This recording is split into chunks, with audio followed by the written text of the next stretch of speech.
સાવલીના ગોઠડામાં મોહરમ પર્વ નિમિત્તે સામૂહિક રોજા ઇફતાર યોજાઈ। સાવલી તાલુકાના ગોઠડામાં પણ પ્રતિવર્ષ ઉજવાતા મોહરમ પર્વની તૈયારીને આખરી ઓપ અપાયો। ગોઠડામાં ઇસ્લામી ચાંદ 9ના રોજાની સામૂહિક ઇફતારી પણ કરાયા।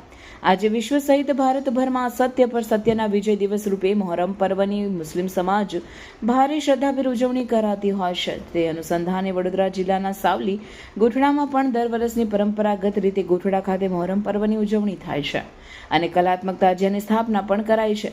શહીદે કરબલાની યાદમાં મોહરમ મહિનાના ઇસ્લામી ચાંદ 9 અને 10ના દિવસે રોજા રાખવામાં આવે છે। ગોઠડા મુસ્લિમ સમાજના યુવાનોએ રોજેદારો માટે સામૂહિક રોજા ઇફતારીનું આયોજન કરાયું હતું અને ખિદમત કમિટી અને મોહસિન આઝમ મિશન દ્વારા રોજેદારોને સામૂહિક રીતે રોજા ઇફતાર કરાવ્યા હતા।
સમાચારોની ઝડપી અપડેટ માટે હમણાં જ સત્ય સ્વરાજ ન્યૂઝ ચેનલને લાઇક, શેર અને સબસ્ક્રાઇબ કરો।